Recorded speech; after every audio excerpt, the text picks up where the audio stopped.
Hi friends, this is Kenbert here for Trebnek PC, and today we are going to discuss the processor required to run the new generation of graphics cards that are being currently launched in the market.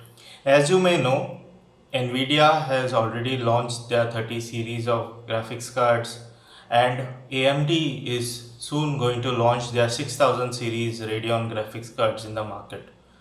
And I have been getting a lot of calls and messages whether your current setups will be able to handle these new graphics cards, or whether there is a need to upgrade your setups. So going forward, we will be discussing these requirements.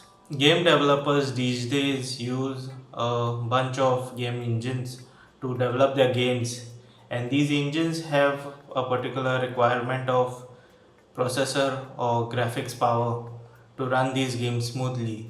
So your experience with different games will vary with the different solutions or combinations of graphics and processor power. One thing to note is that the processor creates the frames for the game along with the necessary AI, while the GPU draws the frame onto the screen, and it totally depends on how quickly it is able to draw those frames and how fast can the CPU create those frames for the GPU to draw them.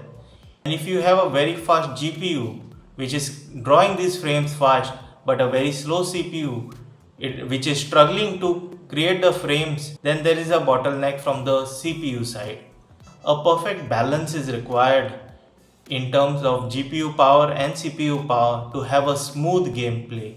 One of the major factors that affect gameplay and your experience in playing games is the monitor that you use. Generally, if the frame rate that the game is being running at is slower than the refresh rate of your monitor, then you will get a lot of stuttering and tearing if there is no adaptive sync technology or any of those technologies that automatically reduce the refresh rate of the monitor is in play.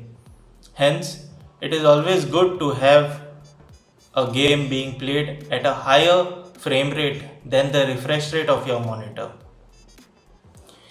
In the market today, we have a wide range of monitors starting from 1080p going up to 4K, 6K, and even 8K panels being launched.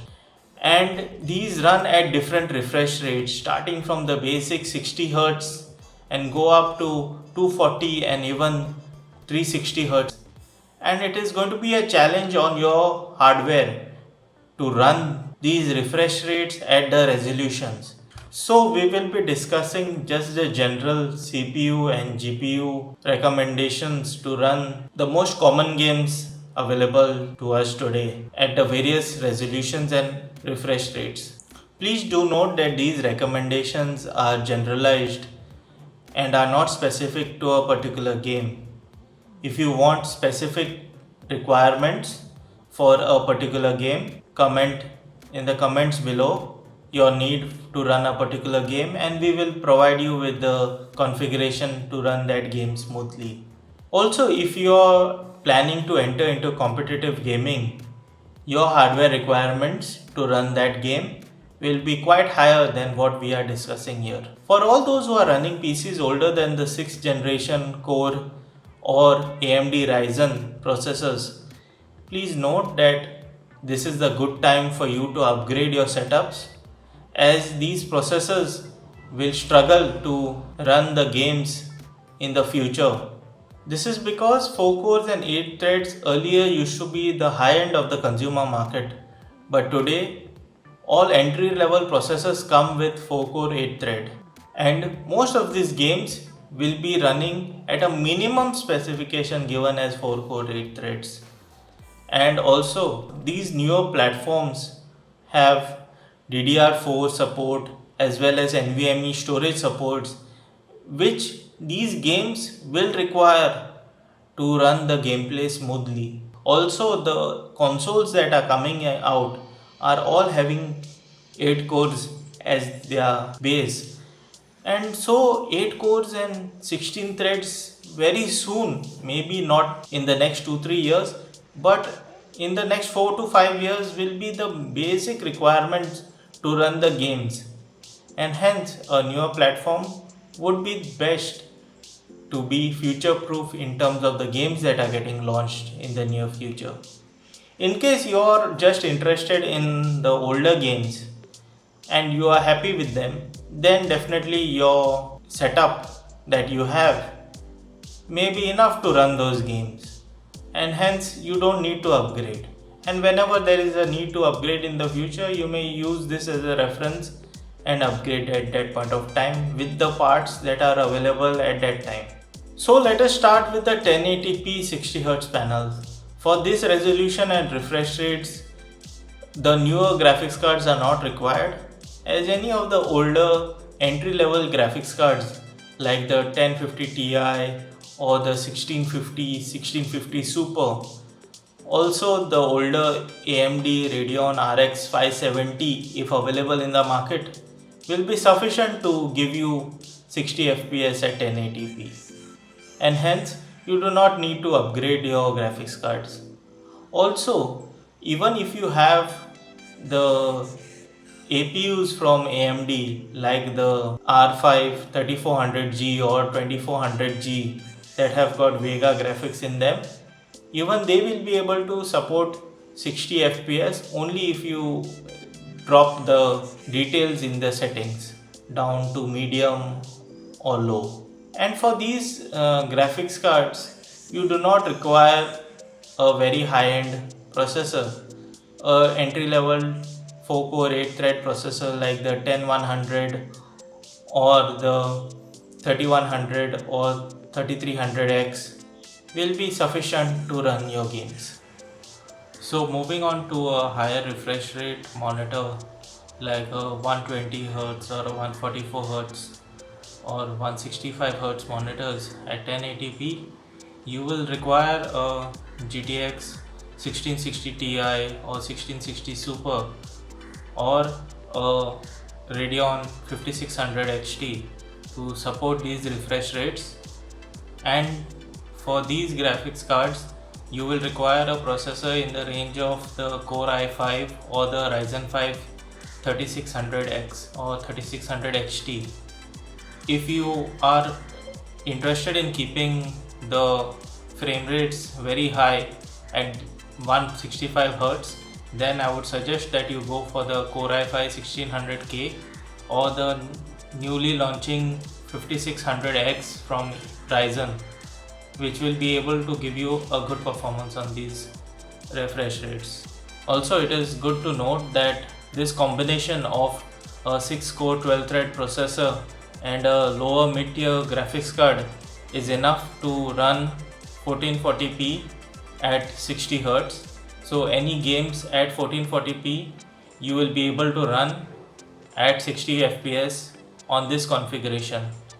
For those who are aiming to hit the ultimate refresh rate of 360Hz at 1080p, you will require the best-in-class processor and graphics card. In terms of graphics cards, you will require at least the 2080 Super or 2080 Ti, which are now getting replaced by the 3070, and you will have to pair it with at least the Core i7 10700K or the R7 3800 XT. And if you want the most frames in this category, you will require a processor like the 10900K or the 5900X from AMD. Now for those who want to run at 1440p at 144Hz and above, you will require at least the RTX 2070 Super or the Radeon 5700 XT to maintain the frame rates. Also, if you want a smooth frame rate performance in terms of processor, then you will require at least the Core i7 10700 or the R7 3700X processor. But for you to hit more than 240 Hz or 240 frames per second, you will require the new RTX 3080 graphics card, and you will always pair this graphics card with the Core i9 10900K or the soon to be launched 5900X from AMD. And finally, for the ultra high-end 4K monitors, you will require the RTX 3080 to maintain 60 frames per second. And if you are going with a 3080, definitely you will go for the Core i9 10900K or the R9 5900X. It should also be noted that in case you are going for live streaming the gameplay or you are going to record the footage, it is always good that you have 2 to 4 extra cores with you. So in case of 1080p, you will require a minimum of 6 core processors, and in terms of 1440p, you will require a 10 or 12 core processor. And also a more powerful GPU will help you in encoding and recording the footages smoothly. So you will always go for a little higher tier of graphics card than what you have been recommended. So hope you all have understood the different requirements for your gaming setups and the requirements of supporting the new graphics card that are launching with regards to your processors. We will soon be having more videos coming up, especially upgrade videos, so do subscribe to this channel and share this video with those who are interested in this content. Thank you.